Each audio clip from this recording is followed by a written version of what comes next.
Gentlemen and female gentlemen, God has left the server and we are all collectively crying about what happened at the end of the Clone Wars. As you know, ya boy, dove into Star Wars lore expecting it to be pretty good. Turns out it was very good. And it just made me all the more upset at Disney, not only for copyright blocking half my videos, but also for literally vandalizing a beautiful franchise. Now, the entire Clone Wars timeline canon by the Lore Master is something that was recommended to me because, as you know, I was literally cucked out of watching the Clone Wars. I started the Clone Wars, I watched a couple episodes of the Clone Wars, and then guess what? Disney decided to absolutely flag me and obliterate me. Probably as a total coincidence, and not at all because I'm insulting Disney making the accolade. Obviously, that's a coincidence.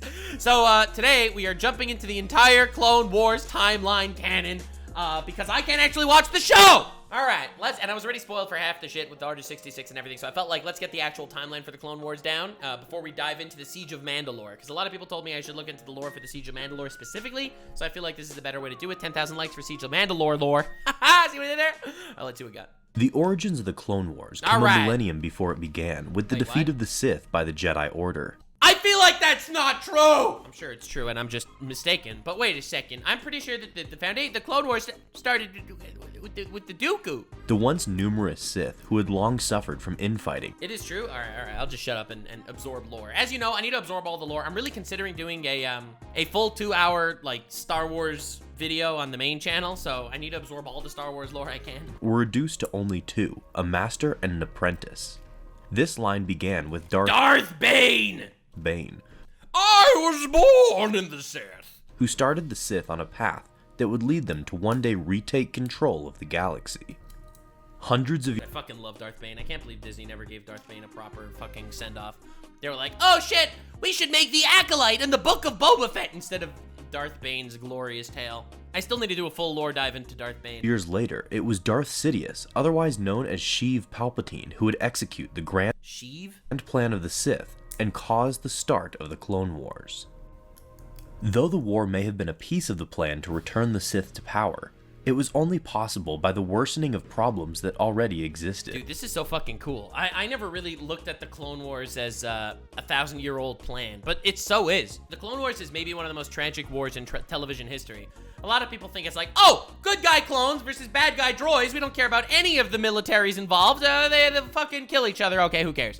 But, like, if you actually think about the Clone Wars for just a second and take off the nostalgia goggles, it's literally the most brutal war of all time. A absolutely tragic proxy war where both sides of this war are controlled by one man. How fucking tragic is that shit? The droids controlled by Palpatine and the clones controlled by Palpatine to fight each other out and destabilize the galaxy to erect an empire. This is like the saddest shit in the world. The death of freedom happens through this one war. The downfall of the Just wait until you hear about clone Vietnam. What the fuck is that? Republic started erect? Oh my god, chat.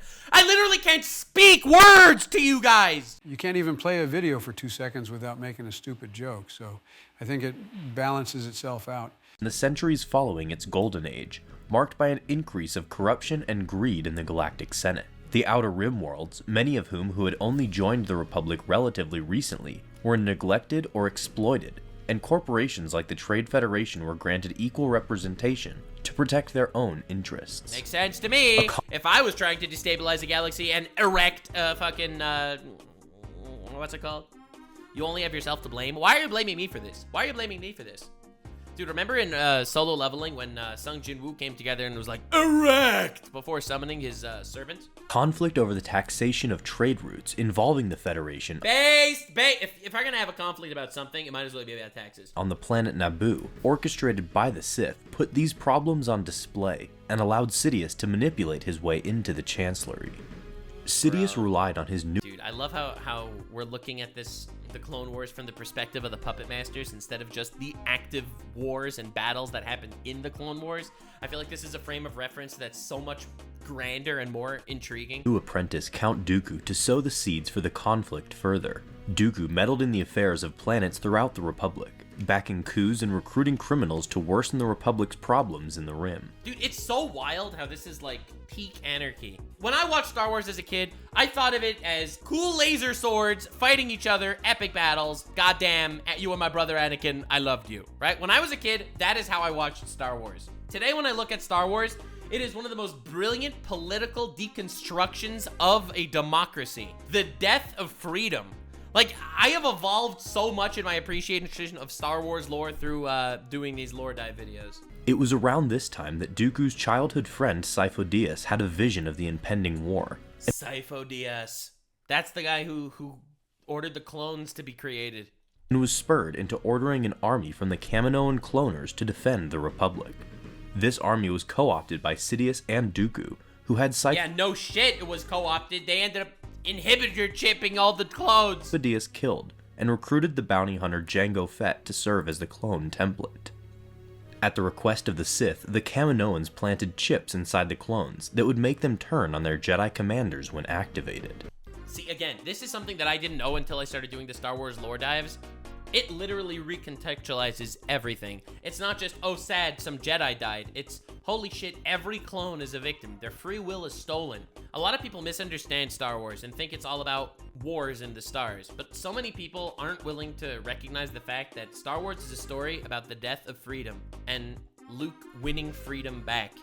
Like, it's a masterclass. It's why the inhibitor chips play such a good role in the greater theming of Star Wars, you know? God. 8 years after the incident on Naboo, Dooku took control of a HoloNet relay station on the planet Raxus, and publicly condemned the Republic for the first time. It's literally propaganda wars. It's like, the Republic is bad for this and this and that, and then some people will be like, oh my god, you're so right! And then they you know, some people join in. It makes more chaos, it makes more people hate them, it weakens the democracy, it sets up these two sides to be ready for some sort of conflict. It's like politicians creating problems for themselves to fix? No! It's classic. Launched the Separatist crisis, with scores of worlds flocking to the side of Count Dooku and his— No shit! They don't want to be under the thumb of some sort of democracy to tax them and all that. It's like, hey, why should I do that when I can have my perfect planet right here? Already established allies in the galaxy's largest corporations. The Confederacy of Independent Systems began to take shape, with Raxus becoming its capital. There was a Separatist Senate on the planet that was overseen by— There was a Separatist Senate? I didn't even know that. That's fucking crazy. They made a democracy of planets fighting democracy. That's insane. The Separatist propaganda is like so classic in the grand scheme of things, right? It's like no one wants to be completely controlled. This is Quebec all over again. This is Quebec being like, I don't want to be part of Canada. No! No! I don't want to be part of Canada.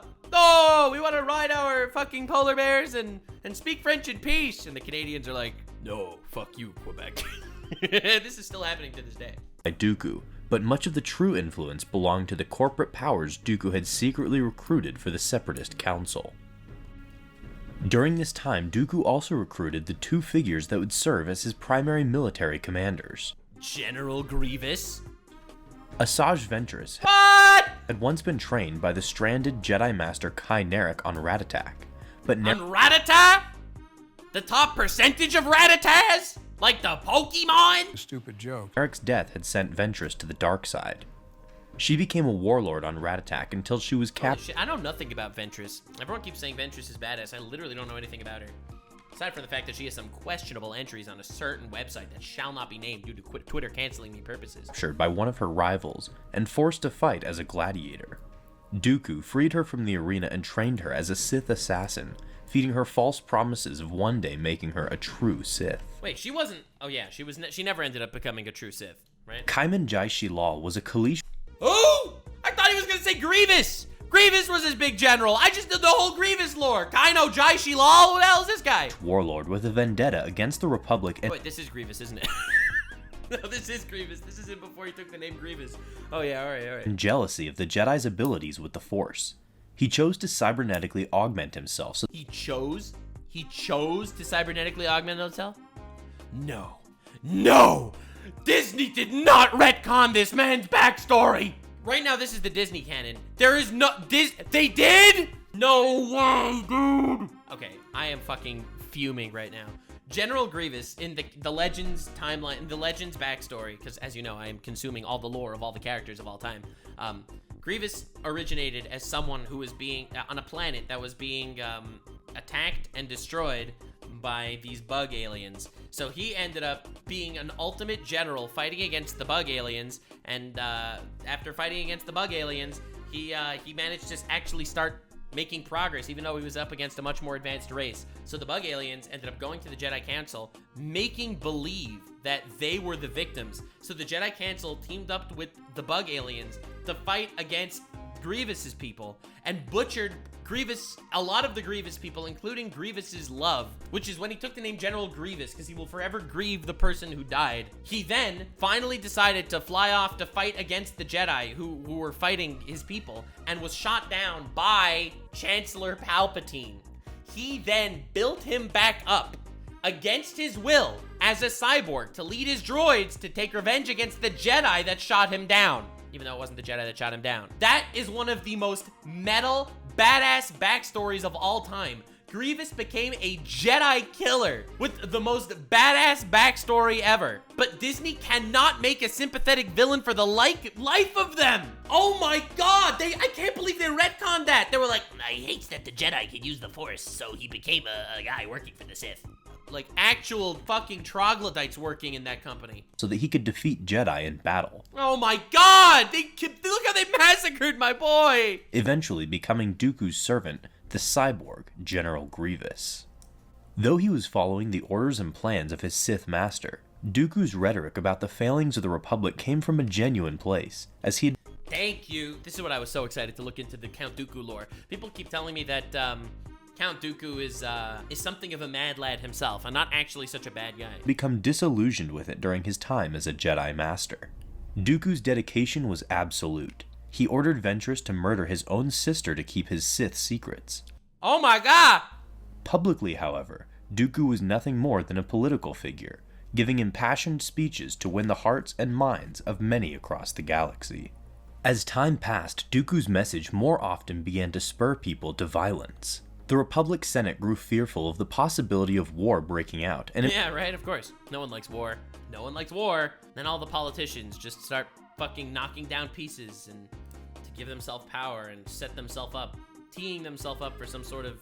It's crazy how war is used for political gain. Millions of people dying on the battlefield in tragedy, just so people can make political statements.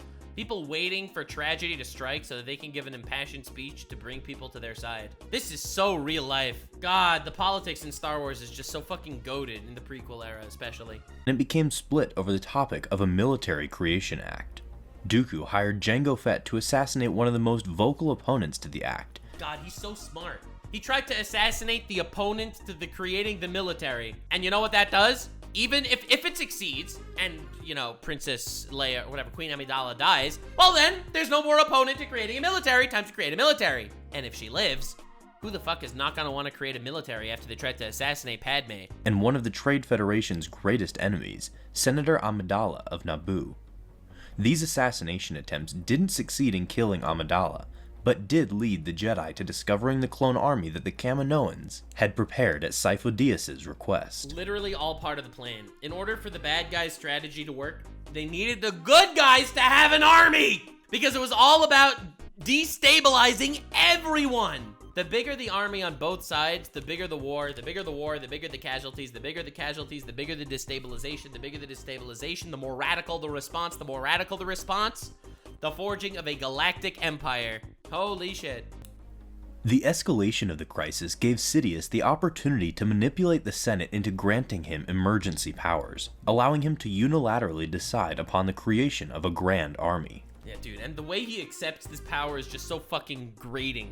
Jar Jar says, "And we will give supreme power to the Supreme Chancellor!" And then fucking Palpatine goes up there and he's like, "With great resentment and inhibition, I do not want to accept this power in this place.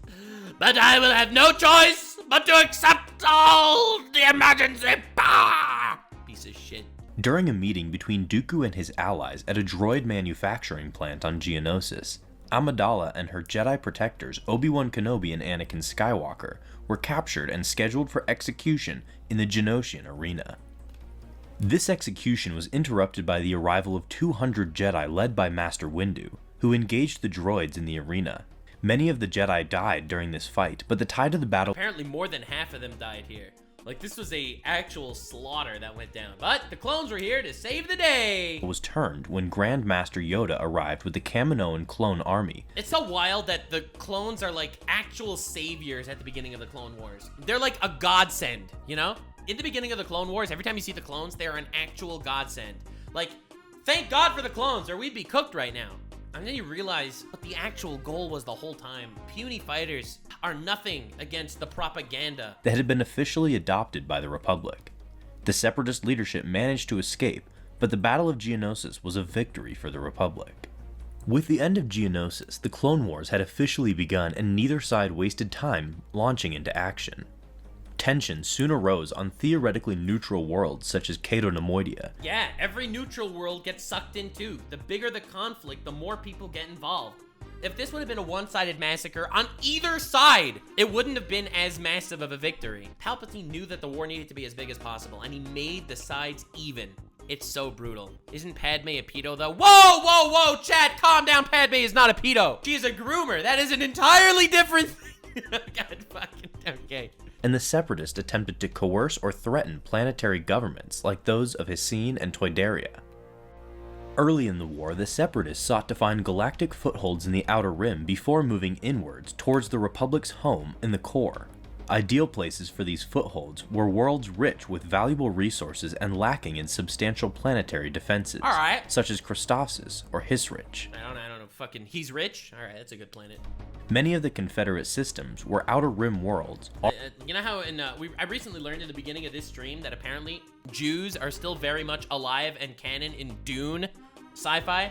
So, who knows? Maybe Hisrich is the fucking holdout for... Alright, never mind. Already giving the Separatists an early advantage.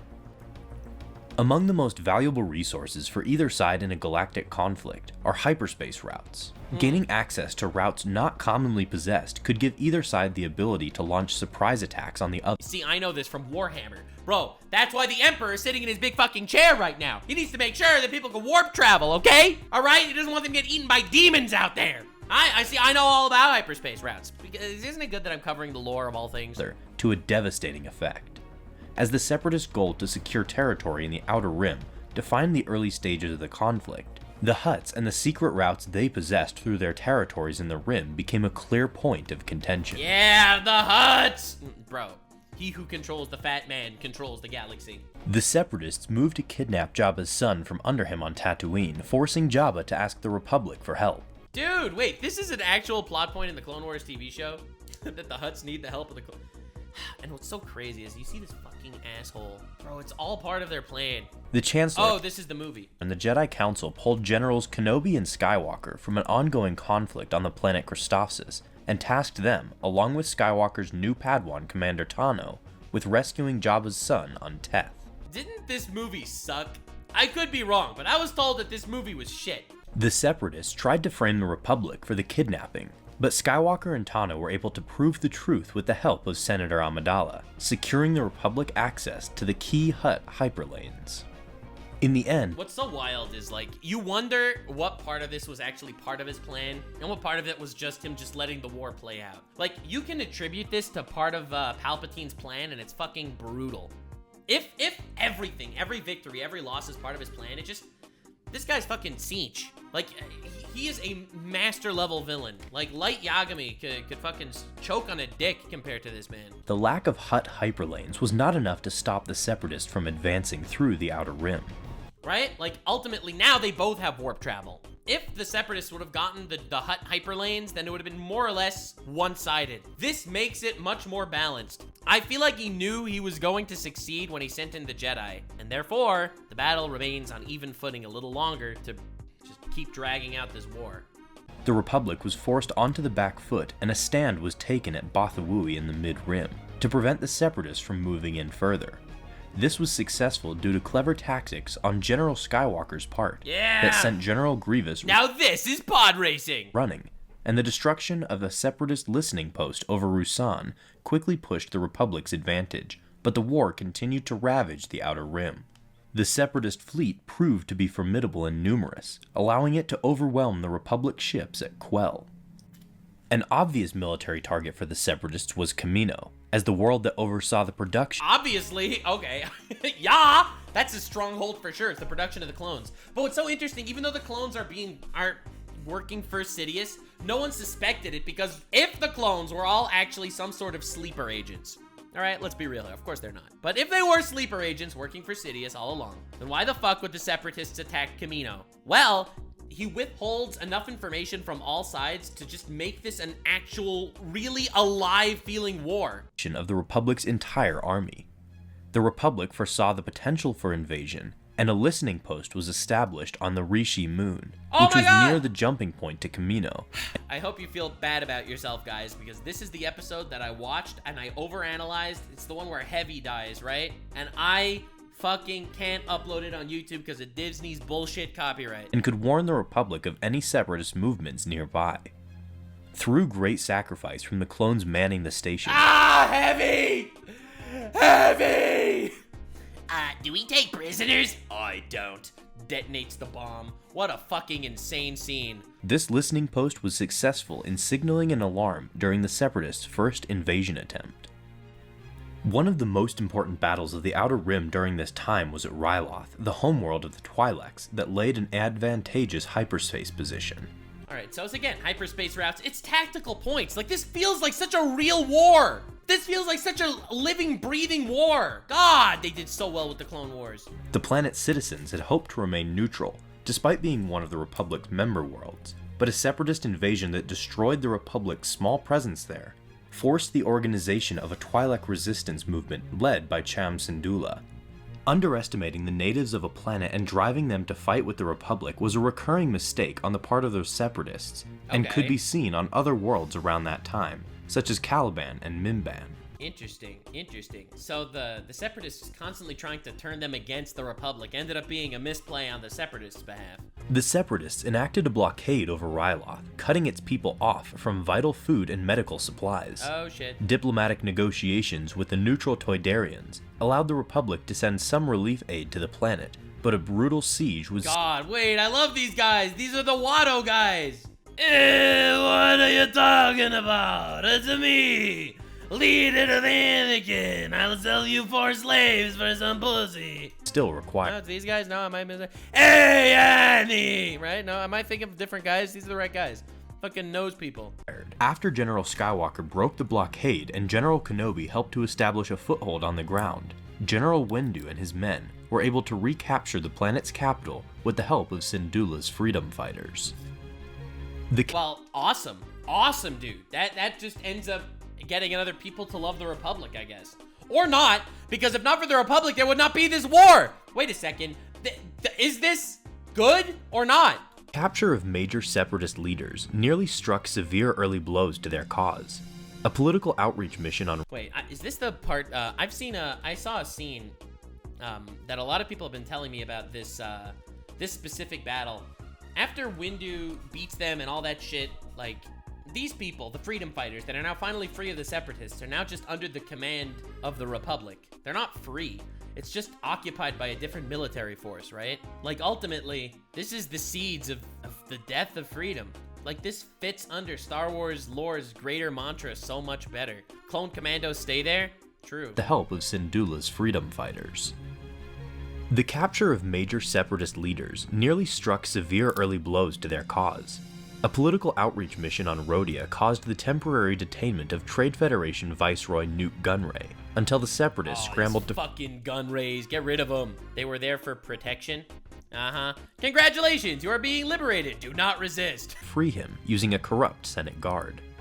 Soon after, an attempt to capture Count Dooku almost succeeded when he was taken captive by Weegway pirates. Wait, what? But the duplicitous— Pirates caught Dooku? Oh my god, that is such a massive L. I cannot even believe that shit. What? Of the pirates spiraled into Dooku escaping. Though these major targets slipped through the Republic's fingers, other important Separatist military leaders, such as Worm Loathsome and Wat Tambors, were successfully imprisoned for much of the war, following victories against them on Christophsis and It's pretty awesome. Every single different— that was not part of the plan. Sidious was pissed? Oh, hell yeah. Ryloth. With so many corporations and weapon manufacturers making up the Separatist leadership, research— Right? Obviously, every single one of these Separatist people, they're not allies. They just have a greater enemy. They're all fucking tyrants and warlords. but ultimately they're working together because the enemy is my friend. And development on weapons more powerful than anything seen before was to be expected. The Sith gave the Geonosians plans for a space station capable of destroying planets with its super laser. They started developing the Death Star in the Clone Wars era? They started developing the ultimate seat of power for the Empire before the Empire even existed? Dude, it's fucking 4,000 IQ, three-dimensional chess. What the fuck? Money was sunk into constructing the ambitious Malevolence warship and its powerful ion cannon at the Pamit docks, which was successful in fleet battles but proved unsustainable before being destroyed via sabotage.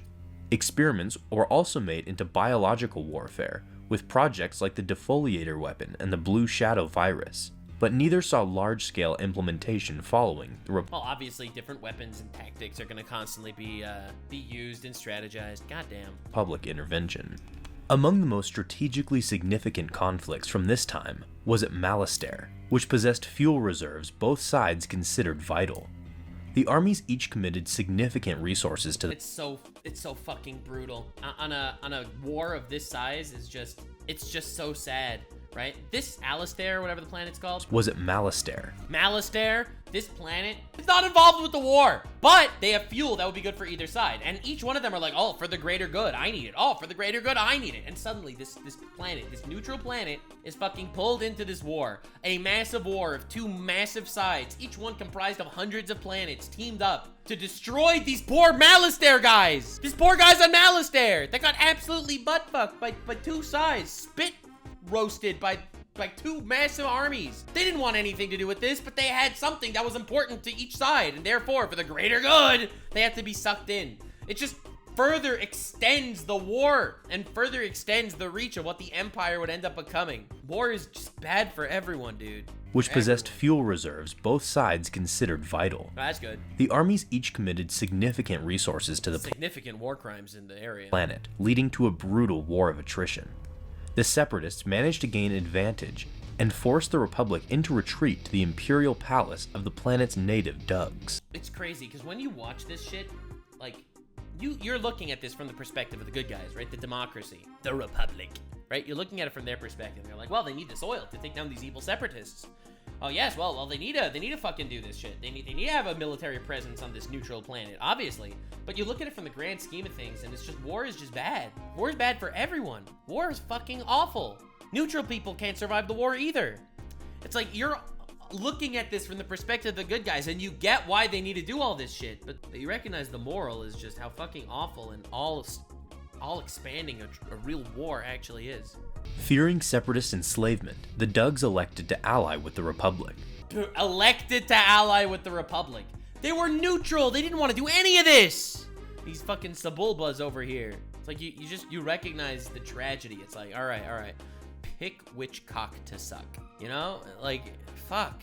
As a desperate measure, the Republic unleashed a new weapon of mass destruction, the electroproton bomb, capable of shutting down all mechanical creations within its blast radius. Damn. The consequences of unleashing the bomb proved costly when it awoke the last Malastarian Zillo Beast, but the victorious Republic was ultimately able to sign a treaty with They woke up Godzilla.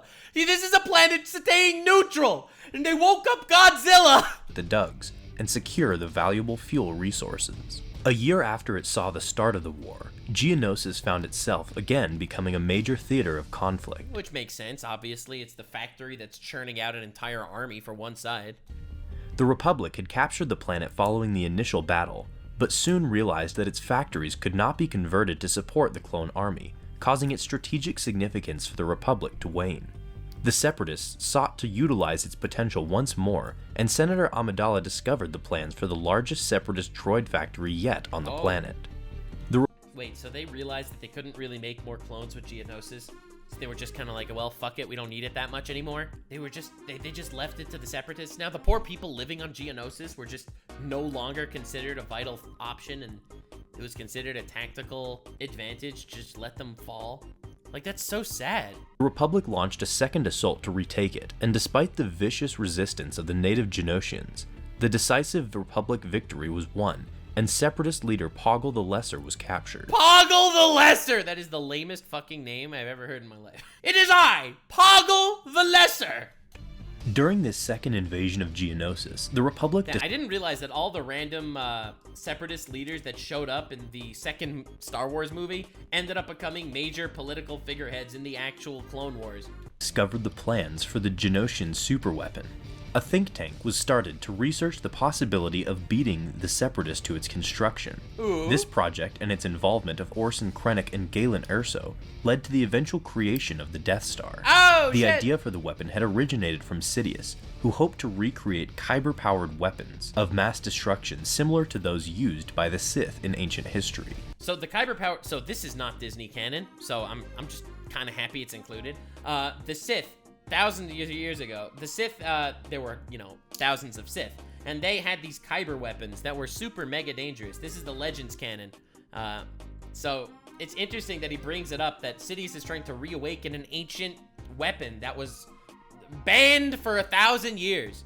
The Jedi came close to discovering this when halting the transport of a massive kyber crystal by General Grievous on Utapau, but developed... So the kyber crystals are used for lightsabers. So that if you had a massive kyber crystal, well, imagine having a lightsaber, except it's the size of a planet. Well, that's bad, right? And so, I don't know. I find it really, really interesting that became a super weapon in the Legends canon, not in the Disney canon, of course, because they fucking suck. But, so yeah, that is what ended up creating the Death Star's planet-destroying weapon. Development of the weapon under Krennic and Erso continued. Unsurprisingly, there were many systems who desired to remain neutral in the conflict. No shit. Often, these systems were forced to choose sides when war came to their door, but over... War is bad. There is no good guy anymore. At some point, there just aren't good guys. At some point, it's just bad. Over 1,500 of them banded together under the pacifist leadership of the Mandalorian Duchess Satine Kryze. Though nominally still members of the Republic, the representatives of these worlds abstained from all matters relating to the war. Oh shit, so this is almost the third side of the war. The Mandalorians, they were almost peaceful, neutral figureheads? I don't know. The influence possessed by this Council of Neutral Systems made them a strong target for Dooku. Dooku forged an alliance with the Mandalorian terrorist organization Death Watch to usurp the Mandalorian throne and use Mandalore's leadership in the group to sway the worlds to the Separatist cause. God damn, it's all political shit. It's like, oh, that's a large force of peaceful people. Well, time to undermine them and destroy them from the inside and fund terrorists. That's nice. Through subterfuge and conspiracy, Death Watch was nearly dark saber everyone's been telling me about. Successful in baiting the Republic into invading Mandalore and turning the people against them, but their plan was exposed and foiled. The alliance between Dooku and Death Watch quickly fell apart, and the systems maintained their neutrality for the remainder of the war. While investigating Separatist attacks in the Outer Rim... Wait, so the whole goal there was not getting the rebels to actually take over Mandalore. It was to get the rebels to annoy the Republic enough for the Republic to invade so that the Mandalorians would think that the Republics are attacking so that they would join the Separatists. That's a big brain plan. Jedi Council member Eth Koth was baited into a trap in the Seleucami system. Grievous attacked and personally boarded Koth's flagship, I don't know this guy. Resulting in the capture of the Jedi. The cyborg general intended to make this victory even more demoralizing for the... Grievous W, we take those. Obi-Wan was broken when his lover died. Wait, that Duchess Satine is Obi-Wan's lover? God damn. Republic, by sending the Jedi a video of Eth Koth being tortured. The tide turned when Koth was rescued and Grievous's cruiser was destroyed, forcing the general to escape to Seleucami's surface. Dude, Grievous is such a fucking monster. Republic pressed their advantage and tried to capture Grievous on the planet, but Grievous managed to signal the Separatist fleet and made a narrow escape. Undeterred by their defeat of their first invasion force, the Separatists launched a second and more blunt attack on Kamino's cloning facilities. Wait, did the Separatists win a single fight in the entire war? It sounds like they get just completely shut down everywhere. There's just so many of them. An intercepted message allowed the Republic to prepare for a fleet battle. They remained ignorant to the true goal of the invasion, the theft of the prime Jango Fett DNA sample all of the Republic soldiers were cloned from. Fett had died fighting for Dooku on got cooked. Yeah, they won a lot of wars, just not against the main characters. All right, that makes sense. Else they would be dead, so that makes sense. Geonosis, meaning that without the DNA sample, the Republic would be unable to produce more clones. The assassin Ventress... They're like, get the Jango jizz! Get the Jango jizz! Find the used condom and bring it to me. Nearly escaped with the sample, but she was stopped by General Skywalker. The invasion was repelled, and clone production continued unimpeded. Oh my god! He kept the handprint on his armor the entire time? Aw, that's so wholesome! God, I love the Clone Wars. Fuck you, Disney. The Separatists had failed to hurt Kamino once more. The closest the war ever came to ending peacefully came around its midpoint, when old friends Senator Amidala and Separatist Senator Bonteri of Onderon met without the knowledge of Palpatine or Dooku on Raxus, where they discussed the possibility of bringing about a diplomatic end to the fighting. That would be really nice. Of course it's without the knowledge of Palpatine and Dooku. They don't want peace. Ironically, they don't even want victory. The two each brought about the notion of peace talks to their respective senates, and for a brief time it looked like de-escalation could be a possibility. This swiftly ended when the Separatist leadership executed an unprecedented terrorist bombing on the Republic capital, pushing the Republic Senate into immediately approving a motion to deregulate the banks and extend the war effort. That's it, baby. That's fucking it. That's it. That's it, baby.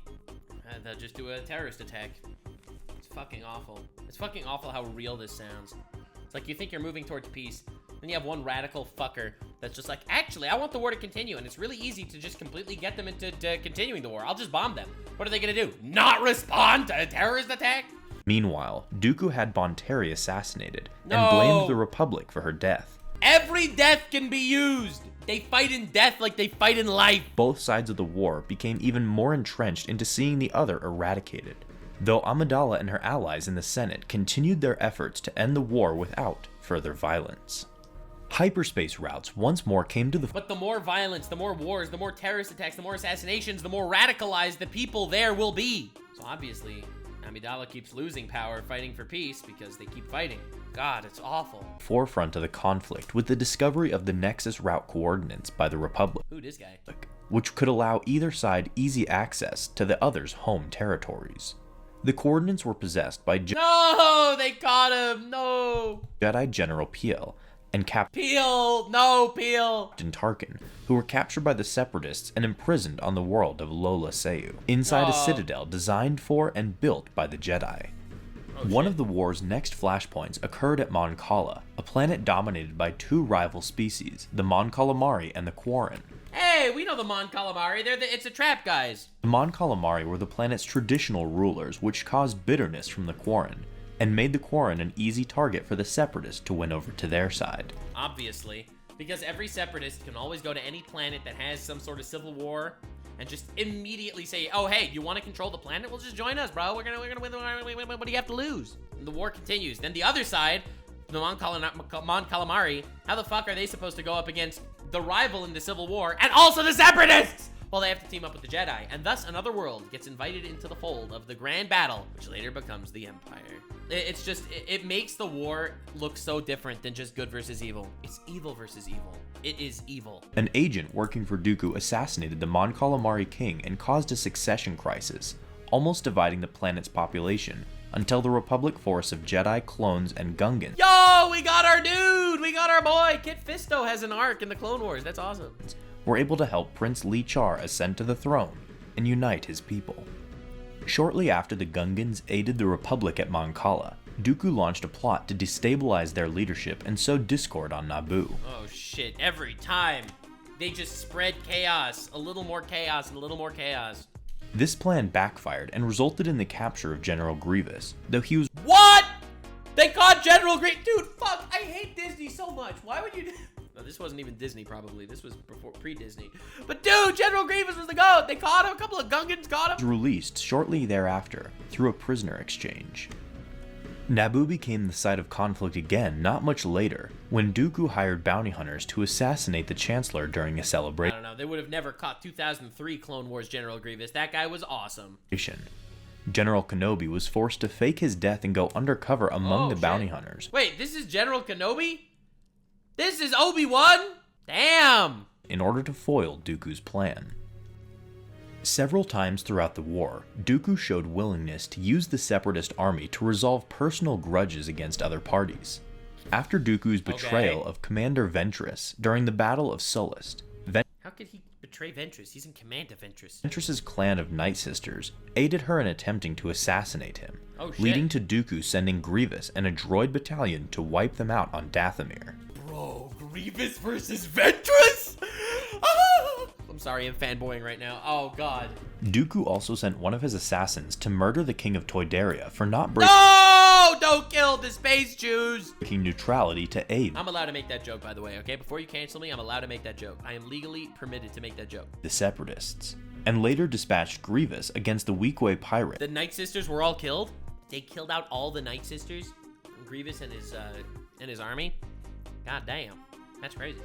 Those were the cool witches. They all died due to a war between droids and monsters and generals and strategy. That's how the Night Sisters get killed. You know how the fucking space witches get killed? A child lit a book on fire and killed an entire clan. Fucking the Acolyte is such an embarrassment. Oh my god. On Florum that had once captured him. No. Contrary to the war's primary focus in the Outer Rim, a number of battles during this time occurred closer to the core. One of the most brutal campaigns of the entire war took place at Umbara, a dark planet in the Expansion region. The world had started the war as a member of the Republic, but defected after the murder of its senator by a rogue senatorial aide on Coruscant. Oh my god, every time! Oh, this is clone Vietnam that everyone keeps telling me about? Okay. One of the more unique aspects of the fighting at Umbara was how it served as an instance of the planet's natives siding with the Separatists and being the primary combatants against the clones in place of a droid army. I actually really like that, right? If you think about it, that's not... Their leader was working with the Republic, got assassinated, possibly by them. Obviously, the clones are gonna be... So they joined the Separatists, so they were enemies. It's not nameless drones now. Now they're people. Like, you have to remember, the Clone War is not just endless clones versus endless droids. There's so many real people that got caught up in the mix of all this. It's a real tragedy. This is the first time the clones saw they can kill a Jedi. God damn. After breaking the Actual clone Vietnam, and they all get trauma and shit from this. blockade, hostile terrain, unique Umbaran technology, and the natives' familiarity with the landscape made the campaign brutal for the clones. Brutal emotionally, too. These guys were all used to going up against nameless droids, fighting for separatist fuckers. Now they're going up against people that just want to live on their world because they allied with the other side. Clone Vietnam. That's a good fucking... Clones killed each other. God damn. The Republic managed to take the planet, but at the cost of many clone lives and the betrayal of a Jedi general. A qualm not possessed by the Separatist leader. They actually kill a Jedi general. Oh my god. And some get hella racist there. Dude, actually clone Vietnam. Oh my god. Leadership Clone Wars is so peak. It's crazy. was seeking alliances with the Pon Krell fell to the dark side. The Jedi defected. I mean, I get it. You're massacring out these people in their home planet because they allied with the Separatists, sure, but you're massacring these people on their own planet. No fucking shit that a Jedi will fall to the dark side. You have to remember, Jedi were supposed to always be peacekeepers. That was their job throughout history, peacekeepers. They became warriors. They became generals. They were not supposed to ever be generals.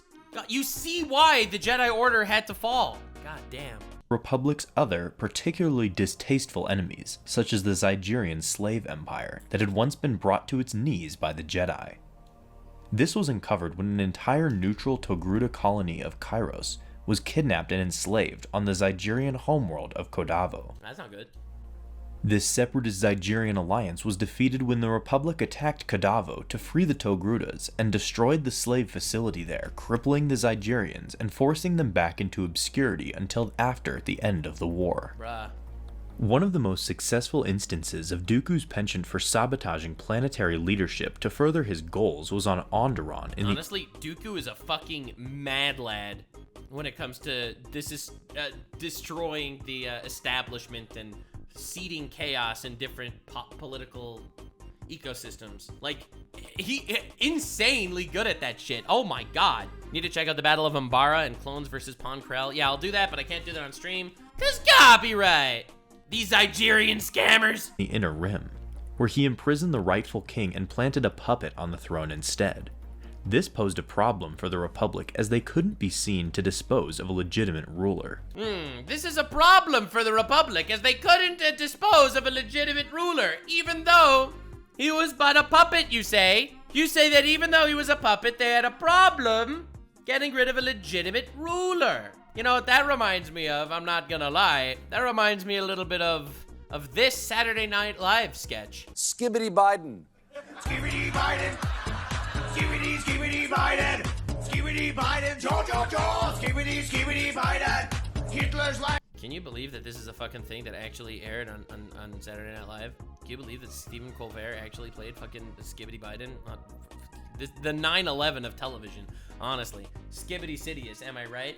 Oh no, but you can't fire him because he's the rightful leader. So you can't fire him even though he has dementia. The Jedi Council sent a small task force to train Onderon's guerrilla resistance under Stila Guerrera so they could take back the planet themselves.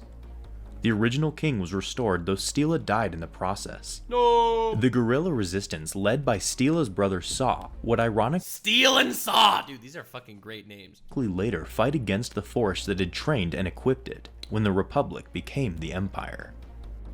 Many of the Republic's top officers and generals gathered above the military world of Carida in the colonies for a strategy conference, a move which almost ended in disaster. Why? A team of Republic droids on a mission to steal a Separatist encryption module uncovered plans to send a captured— Wait, they're on a mission?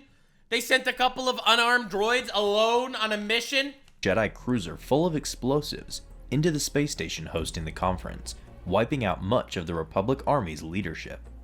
This plan was thwarted when one of those droids, R2-D2, prematurely destroyed the cruiser. Based R2-D2. I mean, that's pretty awesome. It goes you to show the different facets of the war. When you look at the Clone Wars timeline, all the different battles, you see how many worlds were thrown into this, how many governments were thrown into disarray, how many attempts there were at destroying everything and everyone. Also in the colonies was Cato Nemoidia, a Nemoidian purse world that served as the headquarters for the Trade Federation. After being the site of some controversy early in the war, the Separatists sent forces to fortify it as the conflict dragged on. Makes sense, obviously. This is a fucking... this is a trade station, you don't want to lose that. It stayed a hotbed of fighting until the war reached its end, with the Separatists winning early victories, but the Republic refusing to give the planet up. Yeah! Near the final stretch of the war, a faction not aligned with either the Republic or the Separatists— Let's go! Third party, neutral party, based! rose to prominence. Wait, what the fuck? Darth Maul? The Shadow Collective, led Bro, that sounds awesome. by the ex-Sith Lord Maul. What? Maul emerged from over a decade of isolation with a thirst for revenge against both sides and craving for power. You can't keep a bad Sith down! Bro, I still can't believe this man came back. He forced the Mandalorian Death Watch, Hut Khajiitics, Black Sun, and Pikes under his control. Wait, the Death Watch were the people that Dooku tried years ago. Dooku tried to get them to rebel against the government, and then once they failed, he just ditched them, and Maul came to claim them? Oh my god! He actually makes a mercenary team! And moved to conquer Mandalore so that he could gain control of the neutral systems it led. And Right, because Mandalore is still ultimately neutral, right? Ultimately, Mandalore is still a neutral system because the Sith failed to bring them into the fucking war. So that's a pretty good target for Mr. Maul. become a major player in the galactic landscape. Though his initial strike ended in failure when his former master captured him, Maul was freed Wait, Sidious captured Maul? from imprisonment on Stygian Prime by his allies and continued plotting. As the war continued to drag on, the general population began to grow more and more weary.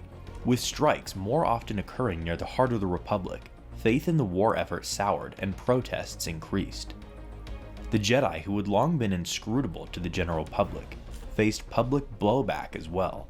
It's crazy because the Jedi have always been peacekeepers. I love how they've always been peacekeepers. For the last 1,000 years, they've been peacekeepers. And now they're warriors. Now they're open to scrutiny. Now they're involved with politics. You get involved with politics, you become a laughingstock of the world. Like, I love how real this feels. It's like, it's so easy to start getting the public blowback when you start getting political and shit. Like, they started involving themselves in politics. That was never supposed to be their thing. They were supposed to be neutral peacekeepers. A enclave of semi-religious neutral peacekeepers. And now they're political figureheads and Jedi? Politics corrupted the Jedi. Of course they're gonna get blowback. And they think that they're still inscrutable. They think they're still untouchable. They think they're still justice. God damn. Disillusionment with the war was not limited to normal citizens. Even some Jedi began to turn on the conflict. Yeah, like Young Knight Ahsoka and Anakin, right?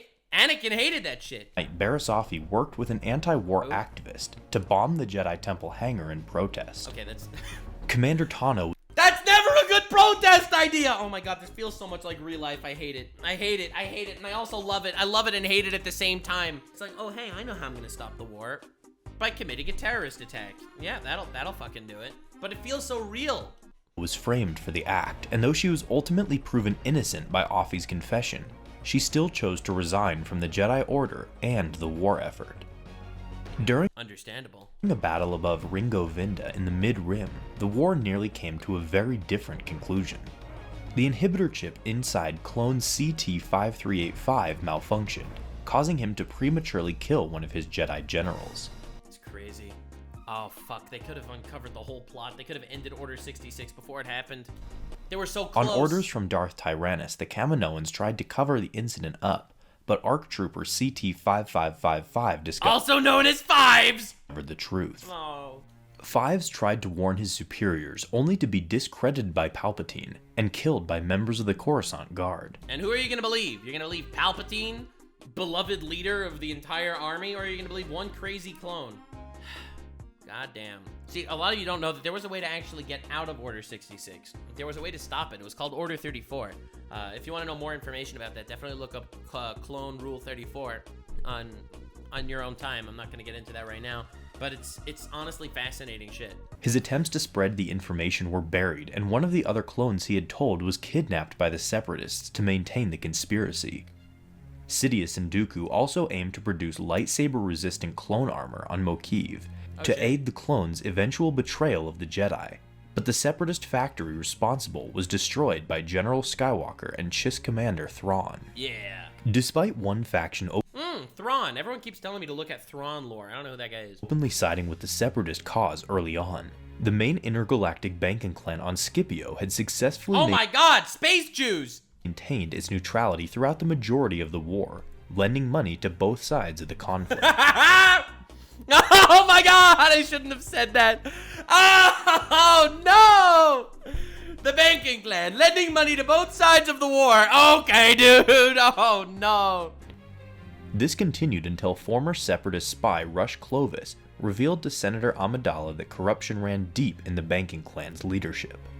The ruling body was arrested and Clovis was elevated to leadership of the organization, only to be quickly blackmailed by Dooku into taking an openly biased stance against the Republic. God, I do love me some tasteful blackmail. A Separatist invasion of Scipio soon justified a Republic counterattack, which ended with Clovis dead and the banks being nationalized under Palpatine's direct control, as according to his plan from the start. Awful, fucking awful watching this go down.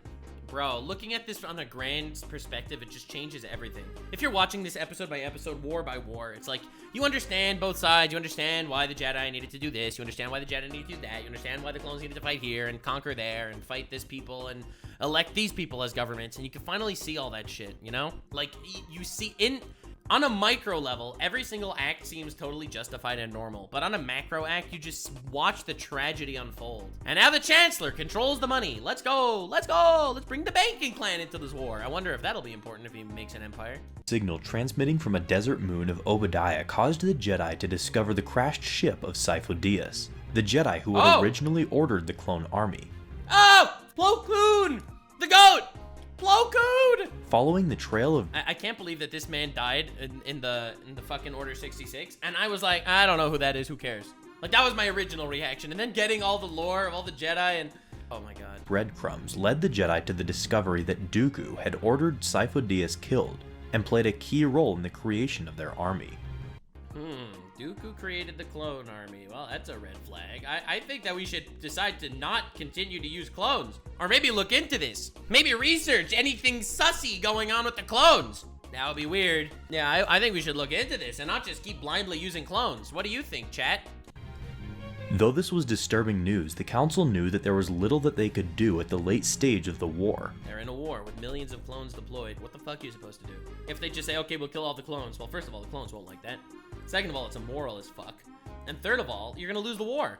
It's ultimately checkmate. And the information becoming widely known would only further shake public confidence. In the end, they elected to put their trust in the clones that they had served with for the last several years. They're like, we know these guys. They're good guys. We're gonna put our faith in them. They probably don't have mind control chips. Probably don't have a way to just turn off their free will. No one would be that insidious of a character to do that, huh? With the casualties only continuing to mount, the Jedi Council resorted to a plan that they had previously Their fucking ivory tower. considered unacceptable. Oh? The assassination of Count Dooku.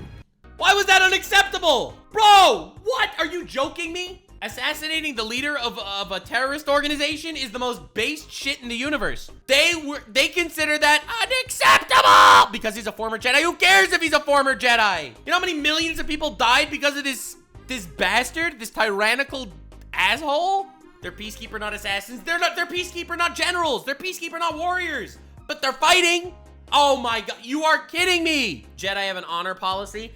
Dude, honor policy? This guy's a terrorist. He's a fucking terrorist. Dude, no shit. The Jedi fucking lost everything. Oh my god.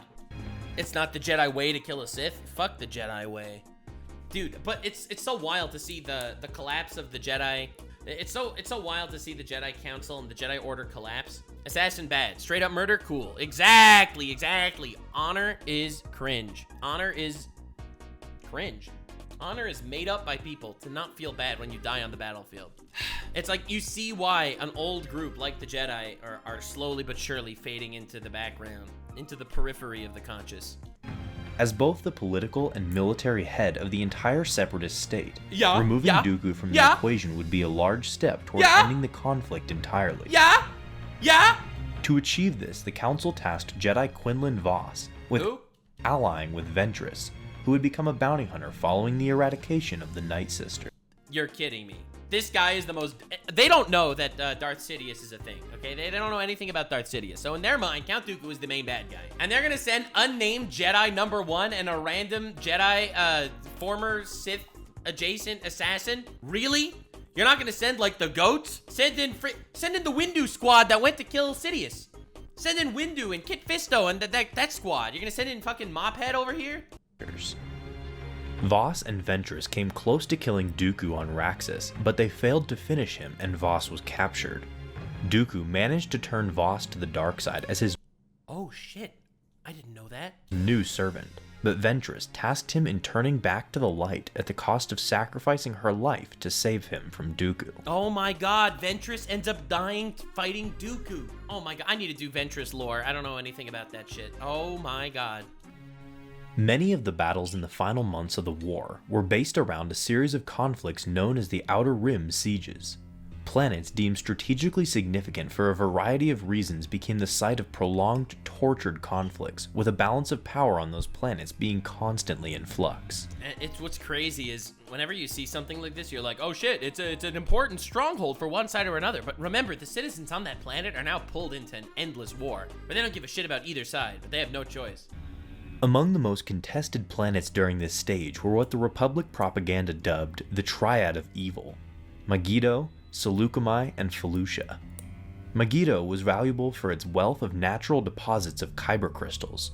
Seleucami became a vital part of the Separatist war material transportation and other darker plans. Nice. And Felucia was a target due to its proximity to a crucial hyperspace route. Every single important planet in the galaxy gets destabilized by a war like this and is rife for the picking of the Empire. Bro, dude. Battles during the sieges were fought on worlds such as Anaxis, Locarai, and Collar. Though it was not located in the Outer Rim, the Wookiee planet Kashyyyk also served as an important flashpoint during this time. The Separatists first allied with the Trandoshans, longtime enemy of the Wookiees, in an attempt— No! Not the enemies of the Wookiees! Bro, we stand the Wookiees in this house. If there ever is a Wookiee Jedi, I'm sure he's gonna get lots of screen time and epic lightsaber battles. There's no way they're gonna kill a Wookiee Jedi off screen if that ever happens. That would be so cool if there was a Wookiee Jedi. I'm sure he won't die off screen, if they actually have one. Right, guys? Attempt to gain a foothold on the planet. but this was halted by Master Yoda and Clone Force 99. Yeah. With his connection to the Wookiees well established, Yoda returned to the planet to help fend off the droid attack shortly thereafter. While fighting the droid army for control of Urbana, Generals Skywalker and Kenobi received a visit from Tano and the Mandalorian leader Bo-Katan Kryze, who informed them that Maul had resurfaced and was trying to retake Mandalore. Bro, Maul doing his own shit. It's so wild. You have this massive war between the Separatists and the fucking Republic. It's insane. Then you have Maul just doing his own shit. Oh yeah, fucking Mandalorians. Just going crazy over there, doing his own shit. Oh, I love it. Before the Jedi could decide whether this warranted a full Republic intervention, they received the news that General Grievous had made the bold move of launching an attack directly on the Republic capital and kidnapping the Chancellor personally. We saw this in Grievous lore. The man has literal balls of steel. Unironic, literal steel balls. Man breaks into the fucking capital, kidnaps the Chancellor. Oh, kills 2 Jedi Masters, beats a 3rd. God damn. Unbeknownst to the Jedi, it was the Nexus route that allowed Grievous to take them by surprise, having been given the necessary coordinates by Sidious in secret.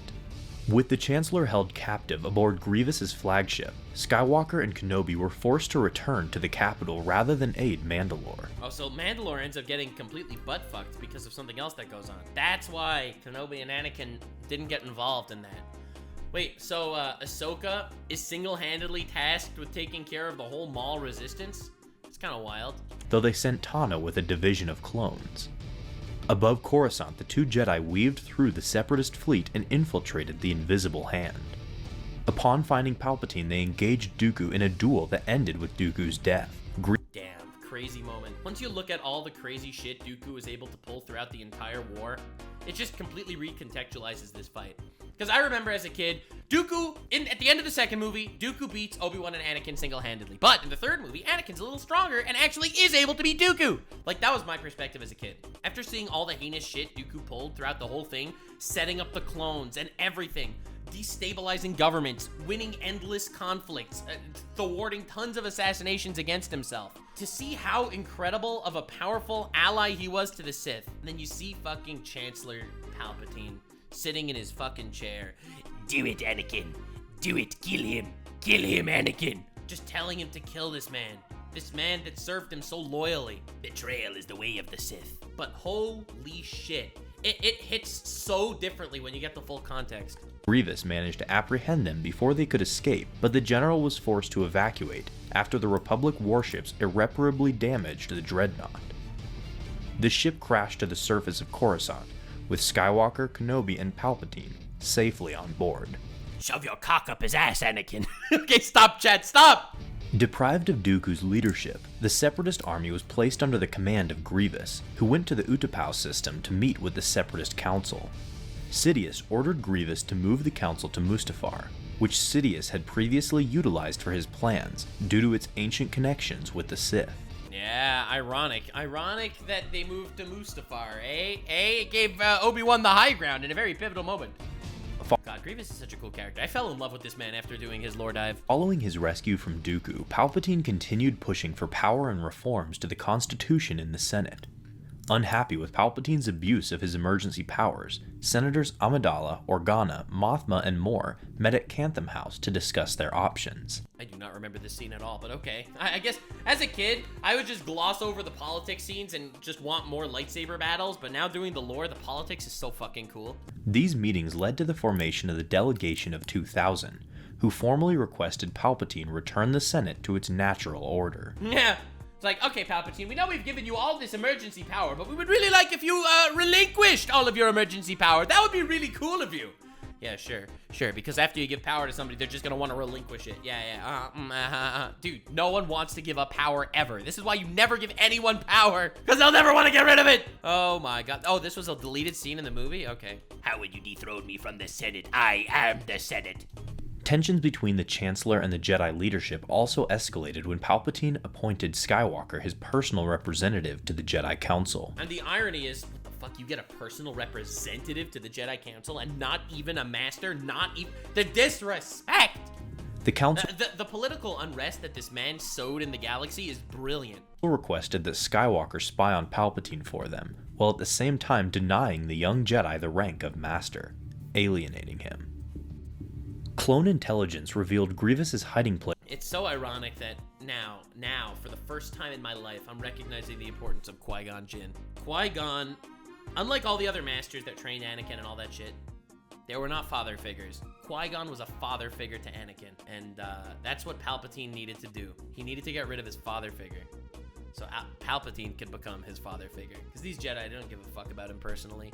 He was the chosen one. He was a weapon, not given the title of master because, I don't know, he was sussy. It's crazy. It's crazy to see this story through the eyes of an adult now compared to when I watched it as a kid. There's so much beauty in this story, and it hurts me so much more when I see what Disney is doing to it right now. Place on Utapau to the Jedi, and the Council dispatched General Kenobi to eliminate Grievous and end the war once and for all. Utapau quickly became a battlefield between Kenobi's and Grievous's forces as the two fought.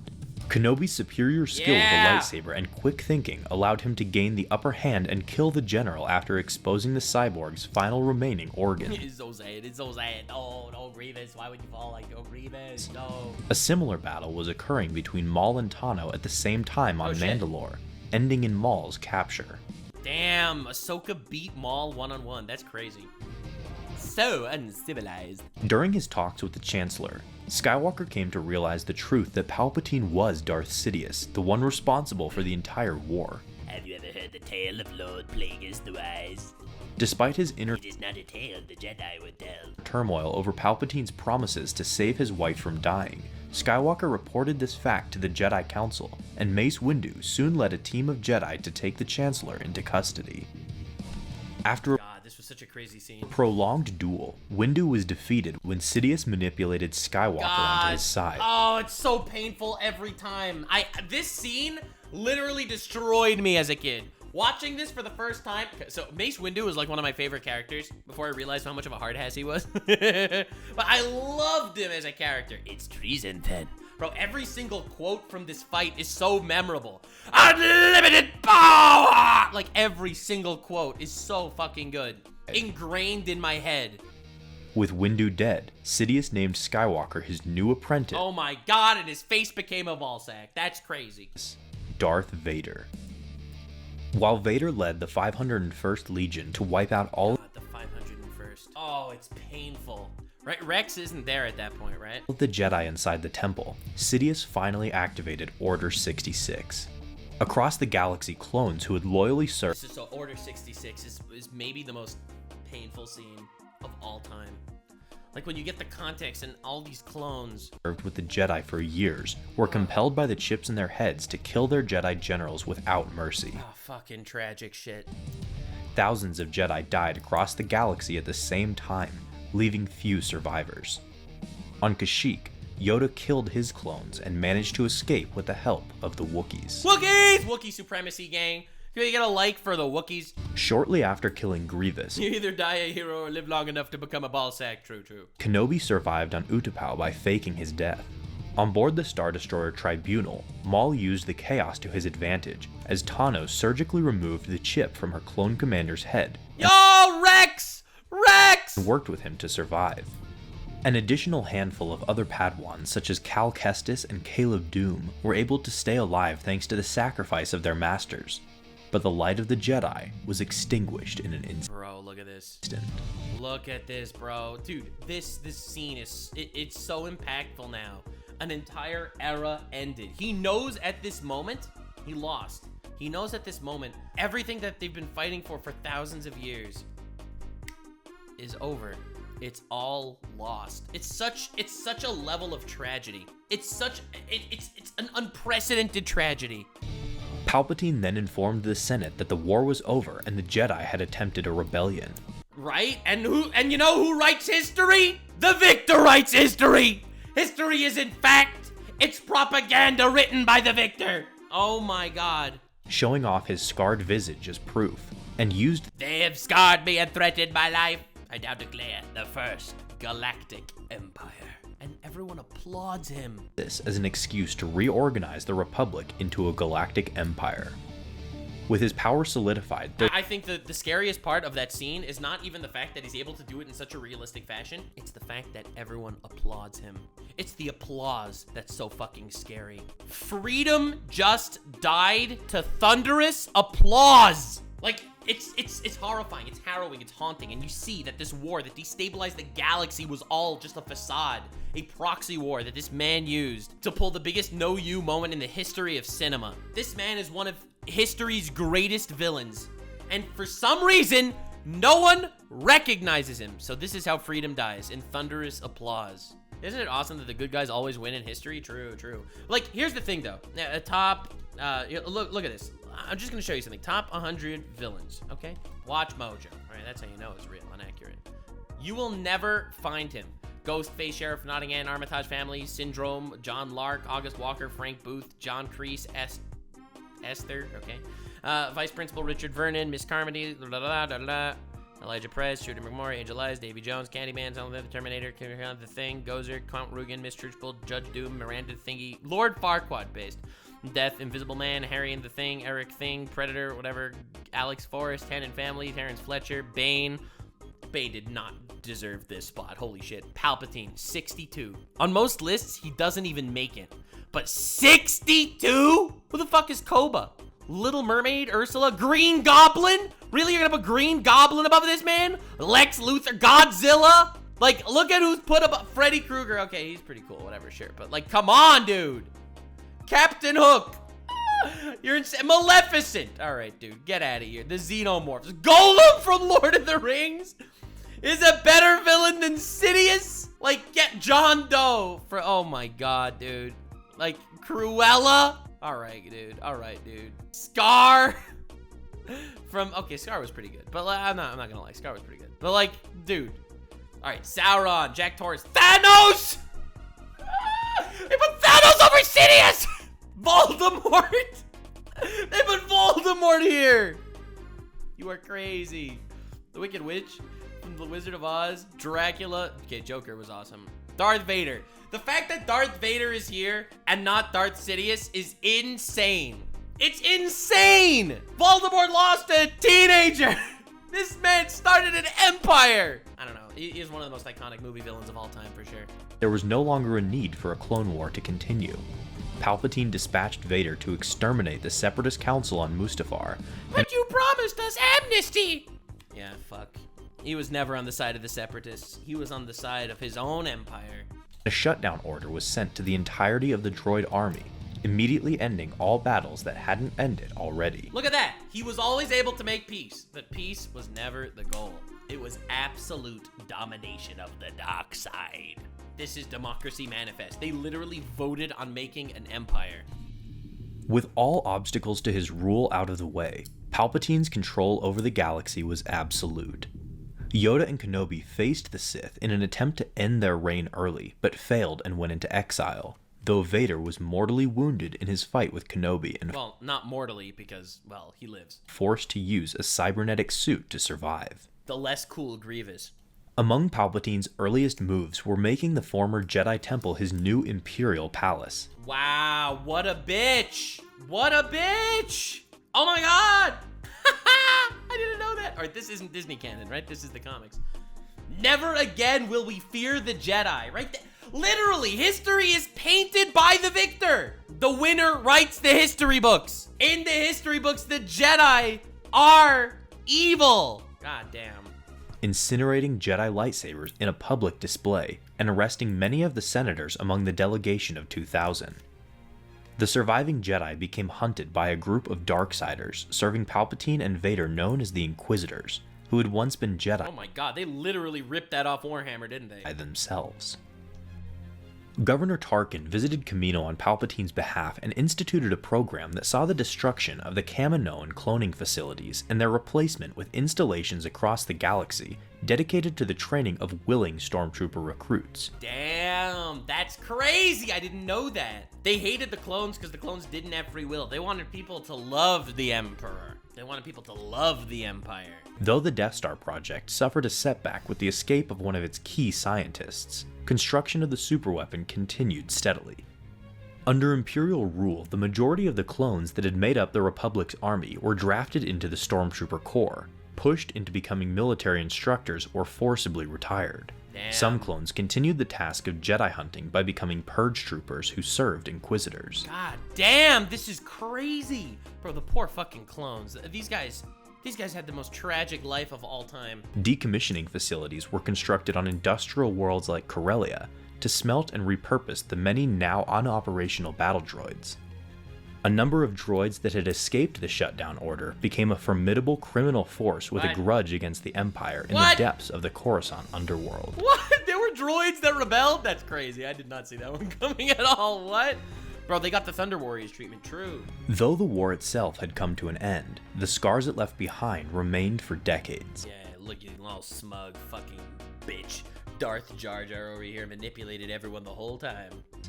Separatist holdouts across the galaxy strived to keep their cause alive for a time, but inevitably found overt action crushed by the might of the Imperial war machine. Dude, what are you gonna do against the Empire? You're fucked. You're actually fucked. All your leaders are destroyed. It's over. He united everyone under him. What a monster. Some Separatists ultimately joined the rebellion. One of the rebels who helped steal the Death Star plans, Cassian Andor, had been a Separatist as a child. That's crazy. It's crazy to think that the good guys of the new trilogy, of the original trilogy, are Separatist in purpose. Ultimately, I know this is Rogue One, but honestly, it's kind of wild to think that the remaining Separatists ended up becoming the rebels. It's crazy to look at it from that perspective, but like you're watching freedom die in front of you. A number of the early rebels against the Empire were insurgents that had fought with the Republic against the Separatists during the war, including the Free Ryloth movement and Saw Gerrera's partisans. Many of the rebellion's key leaders had also either been a part of the delegation of 2000 or the Republic Navy during the war, including Bail Organa, Mon Mothma, and Jan Dodonna. Though the Republic had won the Clone Wars, it took less than 25 years for the Empire that took its place to fall. They unironically won the Clone Wars, right? The Republic won the Clone Wars. Never even looked at it that way, but they did. Killed out the Jedi traitors, right? That betrayed the fucking Republic by trying to kill the Emperor. God, fucking crazy. Anyway, I absolutely have been loving Star Wars lore, and I hope you have too. Thank you so much for being with me on this journey. Subscribe for more Star Wars lore. Let me know future shit. And then Palpatine returned. Bye! If you made it to the end, click one of these two videos, which also will definitely get me canceled. See you live on Kick. Stay weird, fam.